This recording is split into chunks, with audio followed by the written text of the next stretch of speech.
Hello everyone, I'm Morgan, the Principal Engineer of Nuvoton Technology. Today, I will show you how to record and play audio with Mbed OS on NuMaker-IoT-M487 development board. Open Chrome browser and enter the URL ide.mbed.com to use the Mbed Online compiler. After login, make sure that NuMaker-IoT-M487 already selected in the upper right corner. If not, please refer Nuvoton IoT tutorial series. Get started with Mbed OS, which has a detailed description of how to add a board. Click the New on the left of menu bar. A Create New Program window will be displayed. You can see that the platform has been set to NuMaker IoT-M487. In the template, select the NuMaker Audio Playback. For this tutorial, then click OK.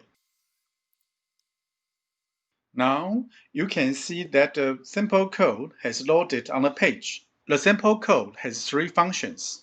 The first, record 10 seconds and save to micro SD card. The second, play sounds stored in micro SD card. The third, loop back, record sound and play it immediately. Click main.cpp to open it. Then, scroll down to line 421. You can see the function calls here is set to loop back only. Let's do a little modification. Hit a key on console to start record 10 seconds, then play it, and then do loop back. Print. Press the key to start recording 10 seconds. And record, play, and loop back. Save it and click Compile to build the code. Compilation takes a while. Please wait.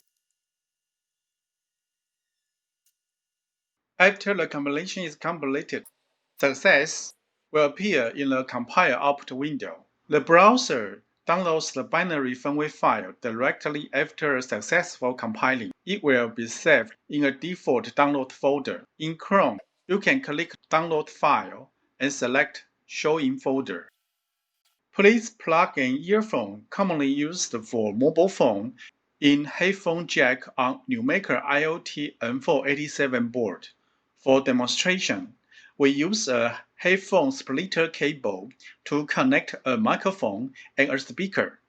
Do not put the microphone and speaker too close to avoid feedback howling. Then connect the USB port to your computer and make sure the onboard LED lights up. Back to the folder, you just download the binary firmware file. Drag and drop the file to NuMaker MCU drive. You will see the copying progress dialog box. Please find the virtual COM port assigned for NuMaker IoT-M487 in Device Manager. In the demonstration, the new link virtual COM port is COM6. Then, use your favorite terminal tool. Here, we use PuTTY. Open the COM6 port with 9600 baud rate and no flow control, then open it. Press Reset button on board to run the firmware again. Press the key on terminal to start record. Speak for about 10 seconds, then your voice will play. 1, 2, 3, 4, 5, 6, 7, 8, 9, 10. 1, 2, 3, 4, 5, 6, 7, 8, 9, 10. That's all for this tutorial. Thank you for watching. Welcome to subscribe to our channel. If you want to get more information, please contact us. Sales support@nuvoton.com.